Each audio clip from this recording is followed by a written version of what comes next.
everybody. Welcome to the Fire It Up with CJ show. Today we're going to be talking to Paul White and about this book, Rising Above a Toxic Workplace. So, welcome, Paul.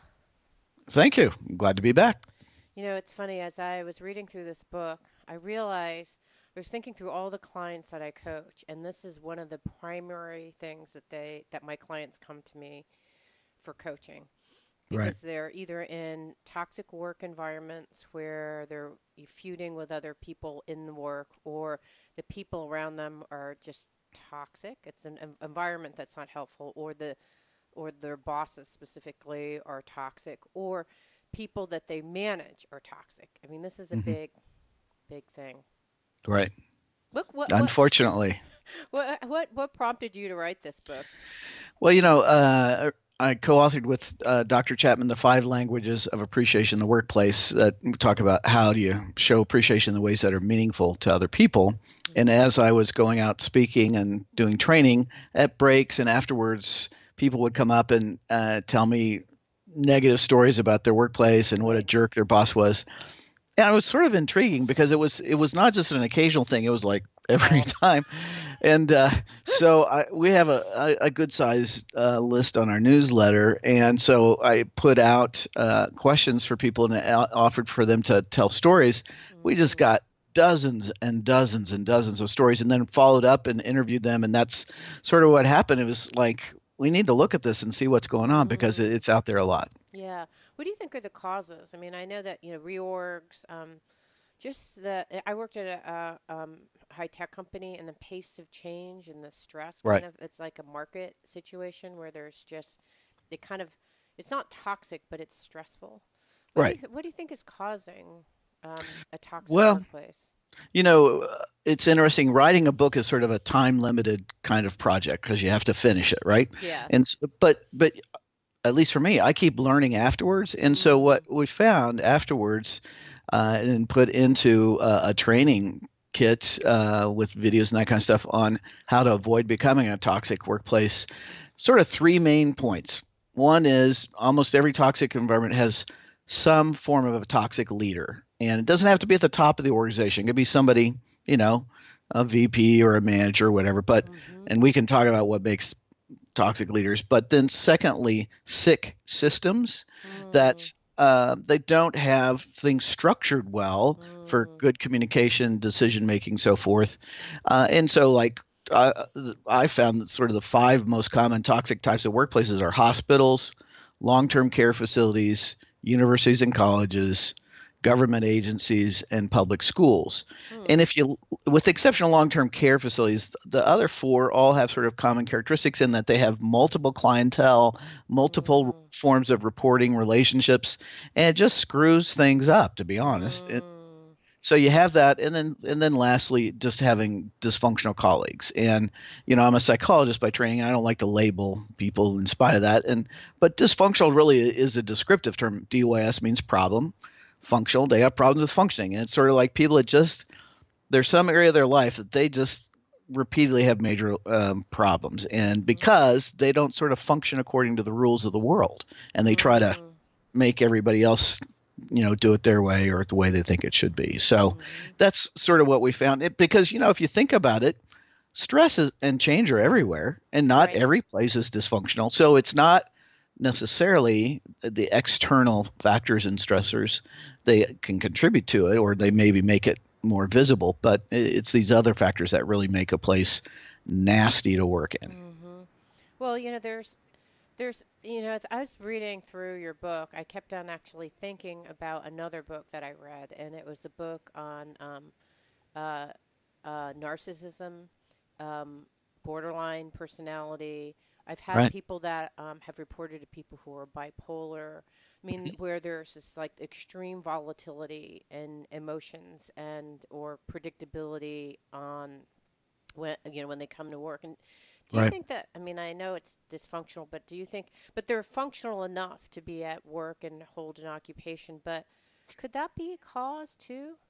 Sure. I mean, a toxic leader, and for me, a toxic leader is not just somebody that's incompetent. That's different. But a toxic Mm-hmm. leader is really narcissistic. I mean, and I've again, I don't like using that term because it's sort of overused and people don't know what it means. Basically, a toxic leader is all about themselves, Mm-hmm. and everything flows through what's good for them. Mm-hmm. Now, what's interesting about toxic leaders is they usually start off pretty good because they look good initially. Otherwise, they wouldn't have gotten hired, right? Mm-hmm. And so they've got skills. They're good communicators verbally. Often they're very socially skilled and smooth. But at some point, you realize that you know it's always about them. If there's a compliment or Mm-hmm. something, they take it for themselves, even though it might have been somebody else in the organization. Anything good that happens in the realm of their world is because of them, Mm-hmm. whether directly or indirectly, and that they use people as resources. I mean, a person, a team member, is just like a pencil or a computer. I mean, they're just a resource to They're an help this object, person. not a person. Like they're Exactly. not focused on the relationship, just the task. Right. Okay. And what's also interesting about toxic leaders is they can frame, especially successful ones, they can come in and frame and help the organization move towards its goals, but always they're moving towards their goal. Now, the organizational goal may be sort of, superficially on front, but it's about them being successful, about them getting glory, whatever. And so it's about them. And the real thing is, you just got to understand that they will cut you, they will use you, they will, destroy you if you get in the way of them doing what they want to do. And so they're very Mm. dangerous kind of, I would say, evil people, um, which is, different than somebody who's just sort of stupid or incompetent or, not put forth good effort, that kind of Right. stuff. All right. So you have many pages. I think there's 4 pages of descriptions, three or 4 pages of the 10 traits of toxic leaders. And so you talk about they look good initially, which is what you Right. were talking about, and so they are impressive, they're smart, they're highly skilled. Um, what is their personal agenda? Is it just power acquisition, or what is if they had one thing? Because what you had said astutely, so you said you just can't get in their way. So Right. if you don't want to get in their way, you have to understand what their goal is. So Yep. what's their personal motivation? Well, for sort of the egocentric narcissistic ones, because there are revengeful toxic leaders, and that's a Okay. little bit different, but most of them are sort of the egocentric narcissistic. It's about they get the glory. that's Okay. that's that's the goal. They want the glory, they want the praise, they want everything good, and that they are should be acknowledged that they are godlike and qualitatively better than anybody else around. They're always the smartest person in the room.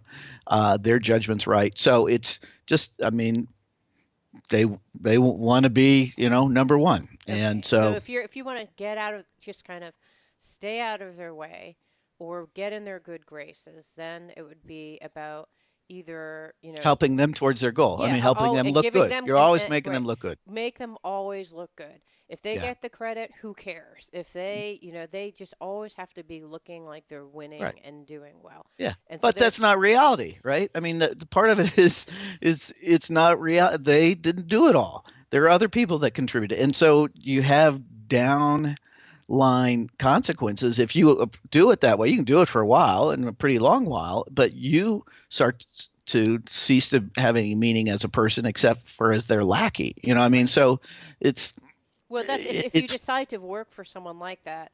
yeah, This is like the social contract that you're making, right? So you part got of it is being conscious, I think, and intentional. Like, okay, you know that this person is a narcissist. You've heard that they're a narcissist. So that means if you are willing to be their lackey, which means giving them all the glory, making them gain power, then maybe, but it also includes taking the fall for them yeah. because rules don't apply to them. They are above the rules in Mm, law. And so mm, if they or when they break the law, you should expect to have your head chopped off and not theirs. I mean, mm. so I mean, if you're willing to do that, it's not the way I want to live. But um, and some people get in that, and you get some things. I mean, you sort of get the side glory a little bit, and you get to experience some success along the way, whatever those benefits are. But it's a very damaging Well, kind of because here's relationship. what I was thinking about recently. So we have the Hollywood scandal, right? Right. Weinstein, is that his name? Yeah. Weinstein, who Yeah. has been doing all these awful things to women. And yet there are, I mean, from reading the accounts that I have from the New York Times, I don't know if I've got all the stories correct, but Sure. there was someone facilitating the meetings where there was someone saying, hey, actress A, go to meet Mr. Weinstein in his hotel room. And Right. those people who were coordinating those meetings knew that, I mean, they Right. had to know at some level because they were Right. getting lawsuits, but they still continued facilitating this, right? So they Right. kind of knew someone who was, I don't know what his dysfunction would be. Yeah. But he was taking advantage of other people and they were facilitating it, right? Right. Yeah. So, I mean, So I the just, the payoff for them was either money or benefits, sort of material kind of stuff, or maybe access to, other kinds of benefits that they didn't think they could get any other way. And so yeah. they sort of sold their soul to do that. Okay. So there's the narcissistic kind of boss. There's also ones that are the vengeful ones that you said. Yeah. Ugh. Yeah. What do they look like? Run. Because they are driven by pure anger and revenge. um, And it's usually towards a person or organization. It may be a purpose, but usually it's personalized. And so they're trying to get back at somebody. And it's pretty easy to see. And there aren't, fortunately, I don't think there's a whole lot of them. They don't last long because that kind of motivation tends to eat you up and you make stupid decisions and hurt yourself. yeah. So, Okay. Are there any other types that are no, that's the okay? main thing. Okay. But I mean, you got to understand they look good and they sell themselves well. So, lots of times they come into an organization, they're hired by the board of directors, whoever, to sort of save and turn an organization around, and they look good. But after about 3 to 6 months, you're starting to see some signs that, they aren't as pure as the driven snow. I So, think I've been experiencing that with some people lately. So, all right. So, what's interesting is they appear one way. So, they know the audience. So, what I've noticed about toxic bosses is that they're really good at managing up. So, they yeah, appear to be, really on top of it. People like me, and I'm sure they're trumpeting up any types of instances where that happens. So, how do you get the people, so for example, they may be actually great at working with their board of directors, but right. they're awful. So the board of directors sees one face, right? And Yep, then the employees see another face. And so there isn't a sense of like if you or as someone who reports underneath them, you're trying to rise above, go to the next, let's go to a skip level thing and say, hey, right, we're having a problem. Everyone is suffering. If in fact they're seeing a very different face right. than the face. So what does one do when they have that situation? Because I think that's Yeah, fairly common. yeah. And I would say typically the first step is not to jump over because it will not go well, at least early on. It- if you think about the mantra that they are all about themselves, that means you have to protect yourself. That's Hmm. that's the first thing because they don't care about you. They're not going to protect you. They're going to use you. So you've got to do your job, okay? Because if you're busy doing other, things, you got to make sure that you're Right, you're doing covering the the base. base level of your job. Yeah, You're performing well. yes. And then you need to document everything that you're doing well in emails and writing. And so, one way to do that, especially if you have a meeting or a call with them, is to email them back and say, hey, I'm just following up to our call and just want to confirm this is what we agreed on and I'm supposed to do.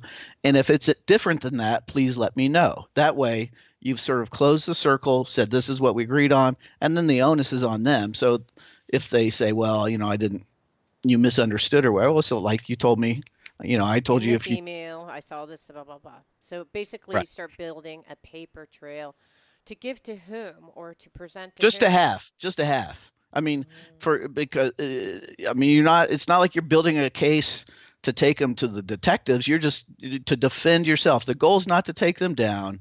The goal is to protect yourself. So So this is like the bare level protection because if you know that they're going to say whatever they need to say, they yep, may throw you under the bus. yep, Always documenting what they said, what you agreed to, so that you're yep, meeting the performances. So if they try to fire you or to have you take the fall, you have a documentation. right. Along with, as much as possible, have somebody else in the meetings or on the call. I mean, so that there's always a third person. Uh, s- yeah, And it's and how about because you getting? can't. sorry, go ahead. You can't what? Well, I'm just you can't always document everything in writing. I mean, it's sort of tough to do. So you do that the best you can. But when there's a important meeting or something's going to be discussed, I don't care if you bring your assistant along or you ask another colleague. It's just like have somebody there Right, and say, they're taking notes for me. right, right. So it's basically anytime it seems like anytime a major decision is going to be discussed or things are going to be implemented. Yeah. Actually, I would say anytime you meet with them, if things are not going well, because they're great, they're manipulators, right? So they're great at surprising you. They're not going to talk about the big stuff at a planned meeting because everybody knows they're going to bring it up, you know. Oh, I see on one on one. I see. So they're going to kind of go to smaller things where there is no second or third party that can verify. Ah, Yeah. I see. Okay, got it. And how about going to HR? Because that's always kind of a mixed bag. The Yeah. larger the company, the more HR are the police working for the company versus the employee. So what would be, in what instances would you feel safe to go to HR? If the HR was my mother, I mean, I mean, I work with HR people all the time, and I don't mean to diss them, but they're in a tough situation, Yeah. and it's just about I don't know. I mean, again, the goal is not to take the other person down, but just to lay a groundwork of Right. protection for yourself. So it might go to HR, and you have documented stuff. You can just say, I don't know what you want to do with this, but I'm just giving it to you so that you have it, and just because I have some concerns, and I don't know whether you can always, but you can sort of ask them not to go to the next level. Say, I don't want anything done about it. I just need, again, it's sort of another layer of Oh, insulation. If you try to change stuff, depending on how far down the road you are, I mean, like, this most recent case in Hollywood, I mean, it's been going on for years, and it can take years or decades, or it never well, comes out. since the And 70s, right? I mean, yeah, so, I mean, yeah. surprise to me, I'm like, surprise, surprise, sex stuff is going on in Hollywood. I mean, it's like, what's the news about that? But anyway, anyway, sorry. Okay. And then the other way that it seems like that in terms of looking good is they constrain the information flow so you're really Yeah. never in the know. What are they trying to do is power information and therefore they're trying to get you out of the nexus of power? Is that what the Well, goal is? information is power. So they control the dissemination of information so that they both the detail level, but also who learns what when. And so it's a way for them to sort of schmooze, like the board of directors, and they include some of the information, in their report, but not all. So yeah, they don't only manipulate people, but they manipulate information and sort of communication process. Yeah. But isn't it getting harder to do now because so many companies have this whole transparency, they put everything on the web so they can look at it. Is it Yeah. still an issue to get, is it still a way to manipulate people through this information flow? Well, I think so You're because you seeing it have still? yeah, you have companies, you have Uber, you have Google, that That's true. they've got a PR spin on stuff, and you don't, it is tougher because there's ways to electronically record stuff in a meeting or whatever now that didn't wasn't as easy previously. So That's it's true. I harder. guess you still see it in Uber. So yeah, I guess that's true. Okay, they're extremely. You talked about this earlier. Uh, they are extreme about achieving their goals. So what level of extremes do they go to achieve their goals? I know Well, throwing people off the bus, yeah. blaming you. What else But do they remember, do? the goal is for them to succeed and look good. So the Okay. other goals are secondary. So it's whatever it takes, and that's their life is built around looking good. So their marriage will go down, their kids, relationships, friendships, whatever they think it takes to get there, they'll do or try to get other people to do it for them. Okay. They're manipulative. I think we talked about that. Yeah, So they're good about image control, making, again, if their goal is about looking good, gaining power, always, seeming like they're the godlike, then they're going to manipulate their whole public persona.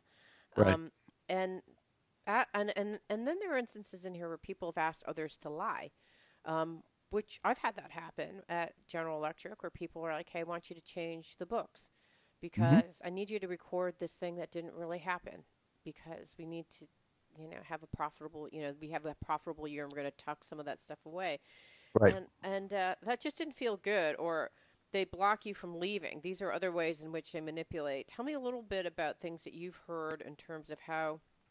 Well, Um, they get dirt on you, or they get you in a compromising situation, maybe ethically, and they say, "Hey, you need to do this because if you don't, I'm blowing the whistle on that, and you're going down." oh wow. So, so they're good at setting up, ethical dilemmas that, and whether it's how much you're getting paid or the benefits you get, they often are very sort of generous to the people around them to build a kind of loyalty, so that they have something over you to sort of blackmail you It about. reminds me of that Netflix show, the one with Frank, the politicians.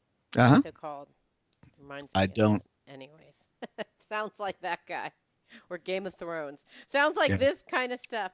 Okay, they're narcissistic. They ignore feedback. So that actually, you're saying, "Hey, here's actually what we'd like to."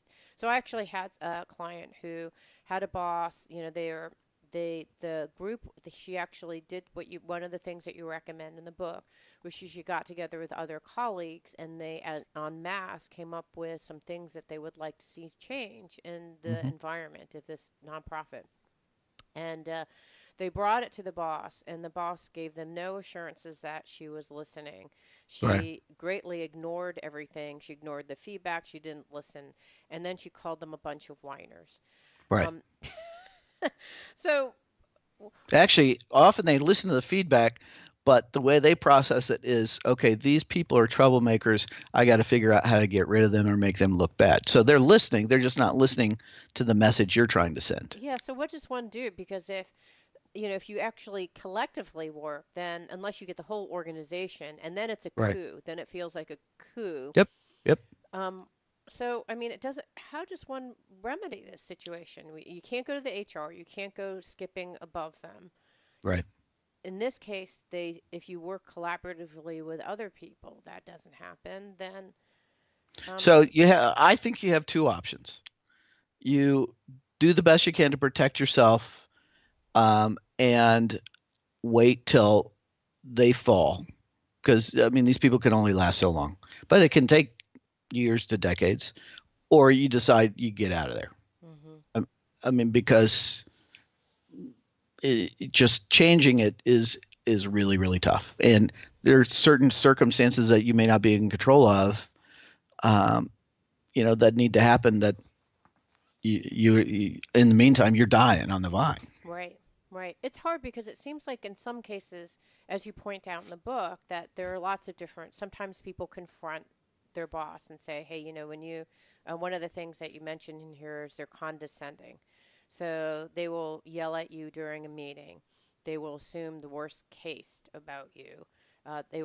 They'll, like we said, publicly humiliate you. They will verbally attack you. That is just the stupidest report. Why is it that this report? I feel like I've gone over 1,000 times this report with you.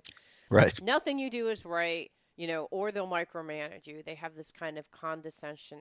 And I've seen some instances where people have said, whatever you're doing is just, this doesn't work for me. And it Hmm. seems like they provide boundaries because it seems like the person's on an unboundaried rant. And so when they provide boundaries, the person's like, oh, okay, sorry. Right. Um, Well, that's a relatively healthy response. I mean, to right. understand you've crossed the boundary, back off. But these people don't care, and they're fine. You say, fine, if it doesn't work for you, leave, because then they will find somebody to replace you, to that they can finagle and manipulate better. Yeah. It just sounds so awful. Okay, Yeah. they steal the credit for other successes. Yep. I've had that happen with actually coworkers before. They're inauthentic, so they may feel like, oh, I care deeply about you. I'm going to give you, hey, Paul told me that I need to appreciate you, so I'll like throw a couple of bones, and then Yep. I'll slander you Right. afterwards. Um, they One use, of yeah, go ahead. Well, one of the things in doing some further training, with some leaders, a key word that came up, that makes these people really damaging is that they're unpredictable. Mm-hmm. In that, some days, they're sweet to you and you're just the greatest. And you're like, what happened here? Is he talking to me? And then, uh, and that may go on for a while. And then, you walk around the corner and they catch you around the corner and they just ream you up one side and down the other. And I had one woman just say, I just couldn't handle, I was just uptight going into work every day, no, trying to figure out which one of the bosses was going to show up. I Right. mean, the demon or the nice one. Right. And the nice part is clearly an act, right? I mean, it's all very superficial. Manufactured, right? Absolutely. Yeah. Yeah. Yeah, it is very hard because in some ways if they're perpetually always It's easy grouchy, to, you're yeah. like, okay, now I know what to expect. But if they're nice one day and not nice the other way, then you're trying to make meaning out of something that has no meaning to be made out of, right? Yeah. Aside from that they're manipulative. Right. Okay, they use others.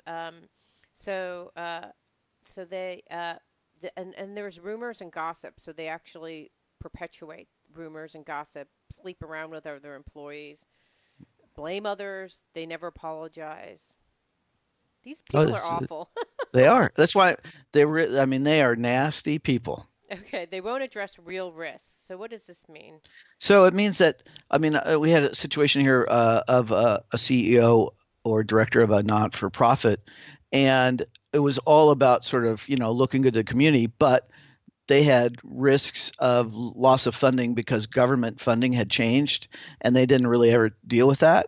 And so they left. That's the last thing. They get away before the whole thing comes down. And then the organization went bankrupt because they didn't deal with the real Mm, risks of the loss of funding that was coming down. mm.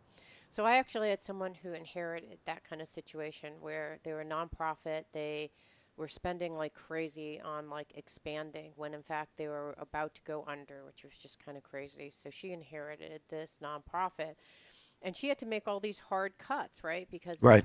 this person was very charismatic. I mean, people Yeah. very much liked this gentleman that was running this nonprofit beforehand. Right. So he didn't seem toxic, but he ran away before, you know, Yep. stuff They're got they're bad. really good. They can see it coming down 6 to 12 months ahead at least, and so they're planning their next step and they're putting the application out, and so they jump ship before things are exposed, and so it's 6 to 12 months after they've left. But now, I mean, because they were hired at this new place on the image, and they can just keep going and either stay at the same level or move up. And after a while, hopefully, people start to see the pattern that places have crashed after they left. But uh, it's hard to cover that or to Yeah. track that lots of times. So Yeah. Okay. So we have these 10 traits of yeah, toxic leaders. They all sound awful.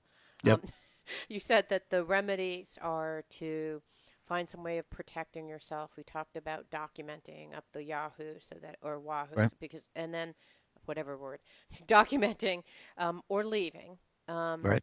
what are the other solutions for people who are in those So situations? So yeah, let's because we can go on to the six systems and dysfunctional colleagues, which I think that's a key one. But let's tackle this because this is really practical. You've got to understand when if you think about a toxic environment, like let's say a hazardous, it's damaging, it's unhealthy, it will kill you if you're exposed to it long enough. You've got to pay attention to the signs of how you are doing or not doing. And so when you're in a really nasty toxic environment, you're going to see signs. You're not going to sleep as well. You're staying up or waking up anxious and worrying about things. You're going to start to have health issues, stress related stuff, headaches. You're not going to do the healthy patterns that you have been because your energy is focused on trying to survive this place or make it work. So you quit exercising, you eat junk food, maybe you drink more than you should, or other kinds of addictive behaviors. You start to withdraw from your friends and family because you don't have the energy to deal with them. So you go just binge on Netflix or whatever for the weekend. And you see that your life is shriveling up and it's not going well. You got to pay attention. And the other is like your friends and family say, "So what's up with you? Because you are irritable and not fun to be around a lot." And so Hmm. you've got to pay attention to that because it's damaging you. And Yeah. so you've got to figure out Can I stay here or not? Yeah. It's funny. Not, it's not funny. I work with clients who have had bosses that are these toxic bosses, and I literally what I work with them is I do energy psychology stuff, which is working on removing like what I how I feel it when I work with them is like they have a toxic dump inside of them that is just Hmm. this built up toxicity, unexpressed anger, frustration, shame. And it just gets built up because they don't want to deal with it, so they just kind of tamp it Right. down and tamp it Right. down, and then one Hmm. time the garbage can is just overflowing with Right. toxicity. And I do techniques to just have them. Tapping is one, like EFT. Have you ever seen this? Where Hmm. they do Hmm. tapping, or they do, doing whatever they need to do to move the energy around. And because fundamentally, these bosses are energy vampires. They're not Absolutely. trying to take your energy, but they take your energy anyways, and your focus. Yep. Hmm. And what's so interesting is this gentleman had a boss who was bipolar, sad for his boss, but he would come in and he'd never know if the boss would come in and want to scream his head off. Right. And he did, sometimes twice a day, sometimes once a day, sometimes, but it was just such a toxic situation that I said, okay, in the morning, tap. After your boss leaves, tap. And I just had him do like Yeah. clears energy each time so he could de stress, because what you aptly point out is one of the situations that happen is your fight or flight gets triggered on a recurrent basis, and then you're not resourced anymore. Right. So you don't know how to solve the problem because you're like a lobster in a boiling pot. You cannot Yep. think straight. And so this gentleman did these tapping. There's a whole, like, there's probably a half dozen techniques out there. But as he did this, he said that his boss would come in and he would just like, okay. He'd yell Hmm. at him and he'd be like, there he is again, Yeah. Yeah. yelling and screaming his head off. Right. And Yeah. then he wouldn't give him any energy. And I think if you give them energy, they keep on coming. But if you kind of act neutral, like, okay, all Right. right, I'll do that, they go Yeah, they away. get fueled off of reactions, right? And I would say you mentioned this in sort of a side comment, and it's another important issue is you need to have somebody that you trust their judgment, that you bounce off of what's going on. And it may be in the organization, maybe a friend outside. You need a sounding board because you get fogged. I mean, it's like you walk into this meeting and something bad has happened, and you're just assured that Joe over there is going to get just reamed, and Joe turns out to be the favorite child, and you or somebody else gets reamed, and you're like, how did that happen? You walk out and you're totally fogged because it's not based on sort of Rational. reality based principles, right? And so, Right. so you're like, I'm living in an alternate reality, and so, and so you got to have somebody you can bounce ideas and say, am I thinking straight about it's sort of in that whole ethical legal line, because it's like, this is sort of gray, and then there's darker shades of gray, and all of a sudden you're doing stuff that's illegal, and like, how did you get there? So you got Hmm. to have somebody that you can trust to get good feedback from. Yeah, well, what's interesting too is that sometimes, um, what probably as a psychologist, and what I do as a second-rate psychologist and mostly a coach, is know that a lot of these your relationship to your authority figures has to do with your relationship to your mom and dad. So sometimes your boss isn't great. They may be Right. creating, you know, anxiety, and they may be just inept, like you said earlier, right? It's All right. different, right? But they may just be inept at managing. But you see all these different things and you start constructing a story that your boss is this particular way. But when you come to look back at it, oftentimes when I talk to clients, it's like, yeah, their mom and dad were exactly the same way. So they're playing out Yep. scenarios that have nothing to do with the office. And so I think maybe examining your own stuff too, because Absolutely. if there's a relationship, you're playing into it in some way, don't you think? Yeah. I mean, you at least potentially are, depending how you've sort of grown and learned through those issues. And I'd like to sort of talk about dysfunctional colleagues Yeah, because that let's do really that. flows into it. Because again, dysfunctional colleagues are people who live life according to principles that don't work. Okay? Okay. So I mean, they have to do a lot of extra stuff to make life work. So, um, you know, people that are healthy and do well in life tend to understand that they have choices that they make, that their choices have a difference. They accept responsibility for their choices. They learn from their mistakes, so forth. Dysfunctional people, colleagues, because unfortunately, they're all over the place, and it's always somebody else, right? It's never us that's Right. dysfunctional. Yes. But they blame other people, make Mm-hmm. excuses repeatedly. Um, they negotiate things that really aren't negotiable. Mm-hmm. Um, and they're always sort of flowing and never taking responsibility for themselves. Mm-hmm. And what happens is those of us that are either responsible or overly responsible Mm-hmm. start to cover for them, right? And so Yes. they did, and especially if it's a team thing, if they didn't get the presentation done in time, or they're running late. They say, "Oh, can you help me on?" So you don't want to look bad, so you say, "Yeah, I'll help out with this part of the PowerPoint. I'll help out with the handouts." Well, for these people, if you do it once, they got you hooked, Yeah, right? you're there Because forever. you got it. And so you've got to be careful about that, and you'll start. Hopefully, you start to see the pattern, and you've got to set some boundaries and say, "Hey, I'm willing to do this, but I'm not willing to continue to do X, Y, or Z."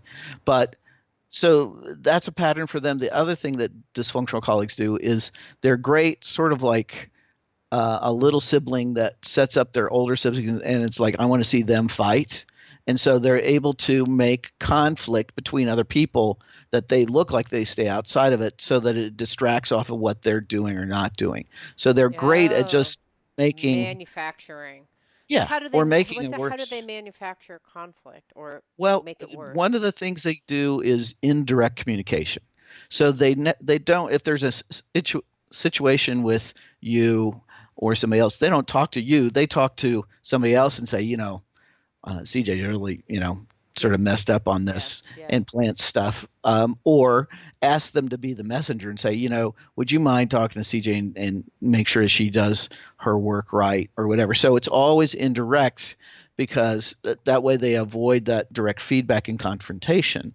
And they also avoid sort of the emotionality going on. So they're really good at that. They distort information. They give partial information. It's sort of like a person who's routinely late to work and say, they call in and say, the traffic on the 10 is, terrible. Right.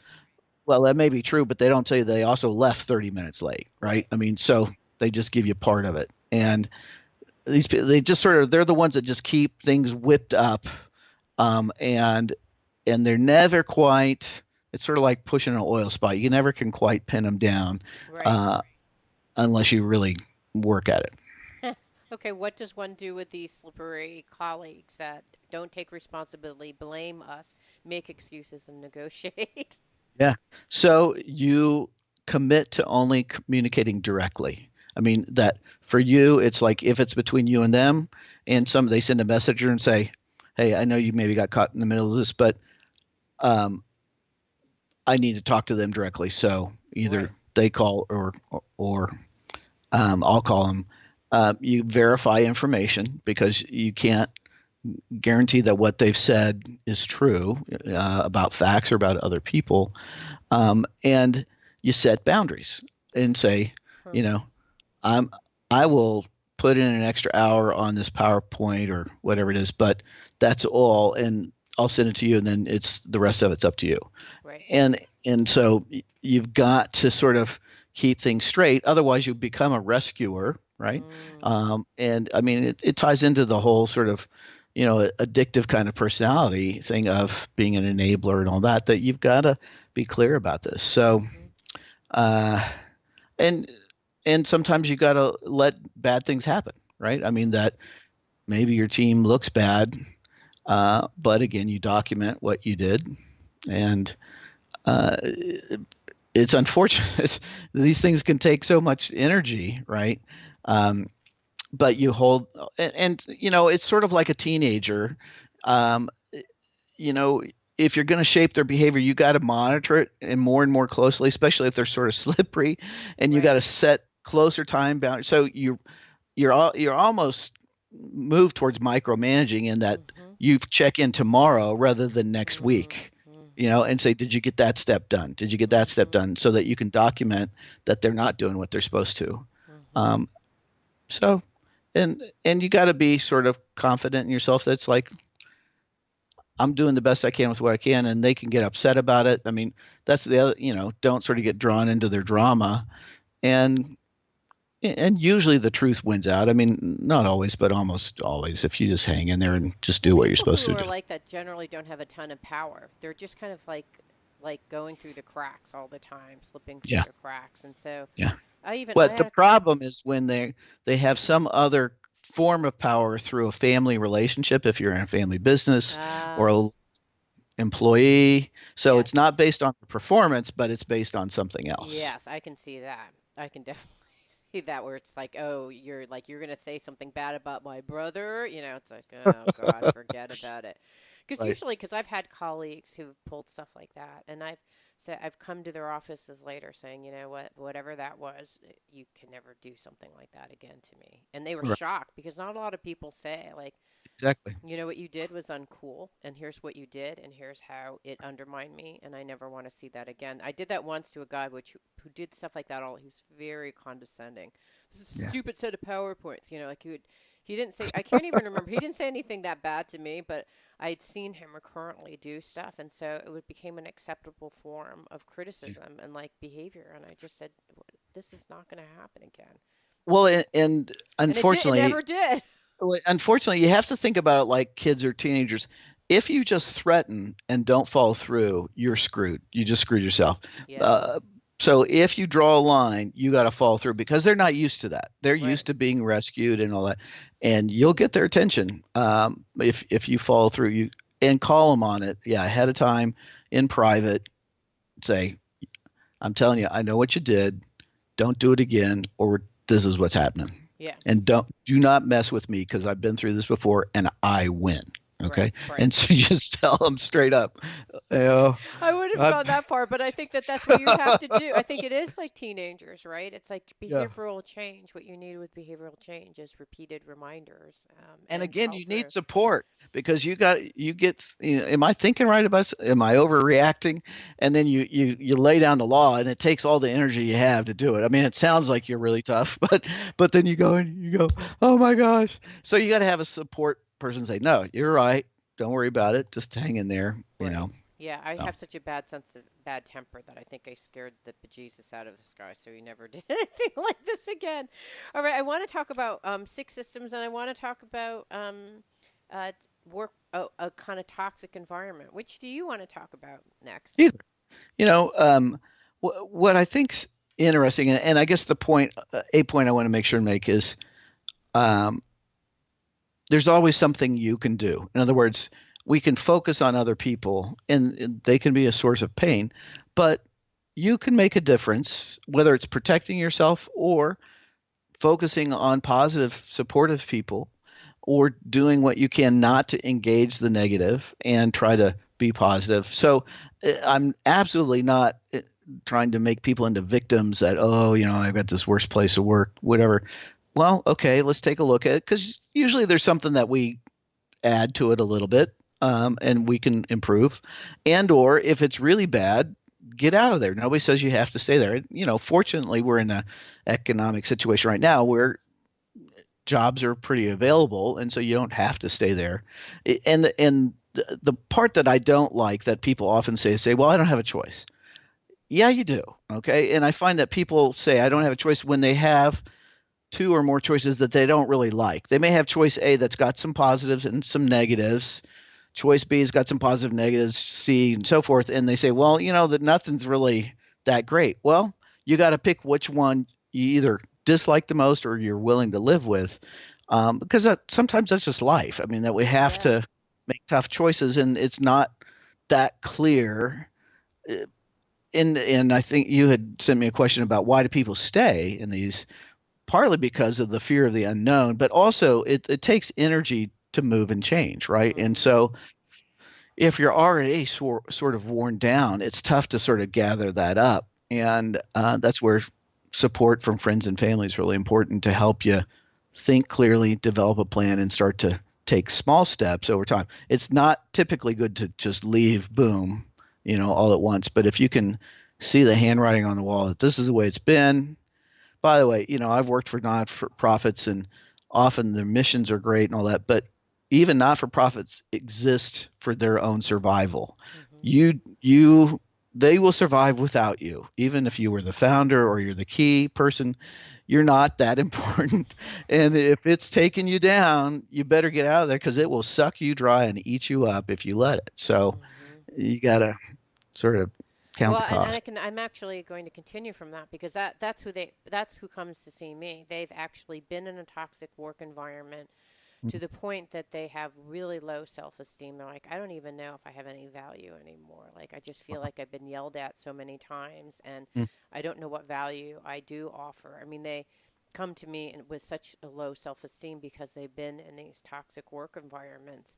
right. Or, like you said, they have incredibly bad health issues, like they can't sleep. They're, like you said, they're gaining weight. They're stressed out all the time. All these kinds of getting migraine headaches is another one that I've heard. Yep. And so, and it's hard to find a job when you're in that. By the time, if you've Absolutely. gone to that level where I have to spend probably 2 or 3 sessions detoxifying them Yep.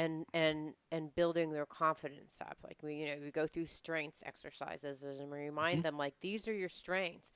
And I Right. talk about their great work and other work experiences that they used to have when they were happy.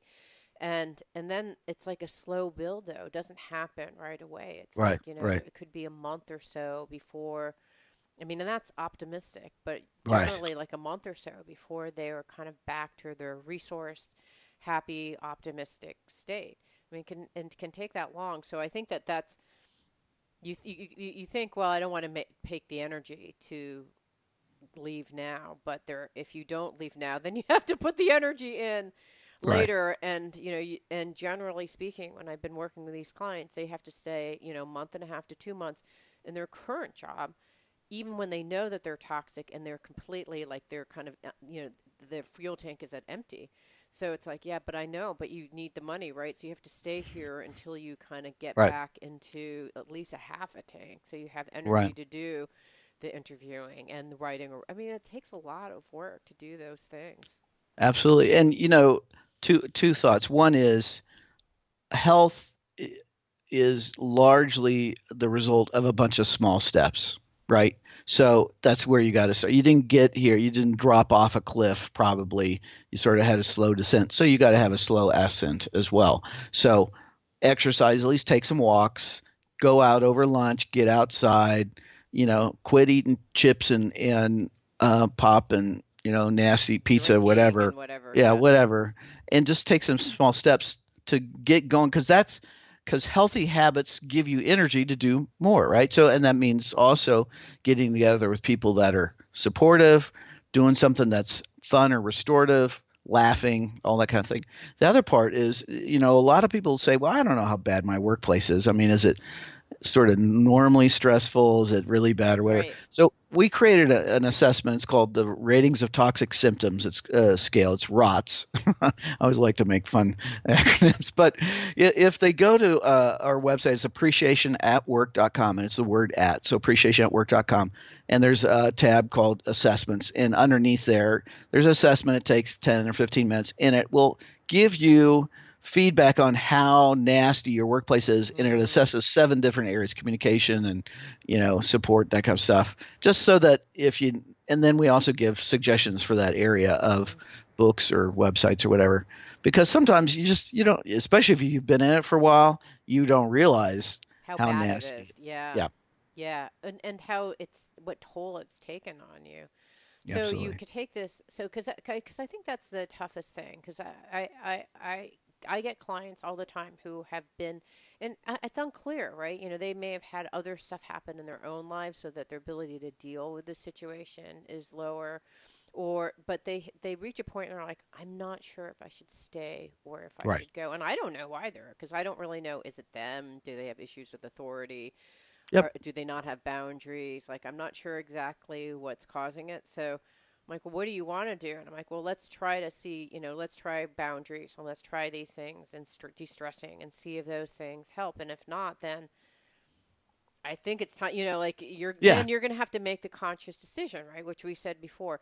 If you were willing to deal to have the contract, the social contract that says your boss takes all the credit. It's okay for them to yell at you because you Right. want all these things. Then that's just be intentional and clear. That's the thing I'm signing up for. I have Right. to go let go of my values, like whatever it is, like whatever the evil that you have to deal with. Then say, okay, then I'm actually consciously accepting that this is what I'm going to be dealing with. Yeah. And I tell you what, I wrote a couple of little booklets after the book. One's called How to Know When It's Time to Quit Your Job, and the other one's How to Avoid Being hired by a toxic workplace. Because lots of Yes. times you get into that. So I tell you what, if your listeners want, I'll send them one of them if they ask, because they're little electronic things. If they just you can email me at yesdrpaul@gmail.com. So it's yesdrpaul at Hmm. gmail. We'll send them out one of those, either the how to know when it's time to quit your job or how to avoid being hired by a toxic workplaess. And And that was going to be my next question because it's like, well, what do you, how do you avoid? I think we need to set up another interview for, because I I've been think that going, that's the next thing that, well, so I've just suffered through years, decades, whatever, 6 months of this. I really do not want to go, what are the questions I could ask during an interview or talk to other people within the group to make sure I'm not walking into the same yeah, I situation. mean, the simple answer is you got to approach finding a job like being a detective, right? It's not like you're a beggar that, oh, please hire me. It's like, I got to find out if this place is worth, working for or not. Hmm. And so that's meeting. If you only meet with the HR manager and if they hire you that day, you are screwed. I mean, because that means they they are hurting and they're just looking for a warm body to fill the spot. Right. And so you've got to meet with hopefully your direct supervisor, be able to talk to other people, do some investigation, find out in the industry who are their competitors, what's their reputation to the Mm. competitor, to the people who are maybe their customers. You've got to be sort of a detective and ask around and what's your experience? What do you hear? I mean, the questions aren't as important as the process of talking to multiple people at multiple levels. Yeah, I think that another thing that is I didn't see mentioned in your book exactly, or maybe I did and I missed it, but it's this kind of attitude of scarcity, Mhm. especially like I've noticed that when they're these kind of corporate raiders or whatever, that they go and they buy a company and then they like try to cleave off all the fat.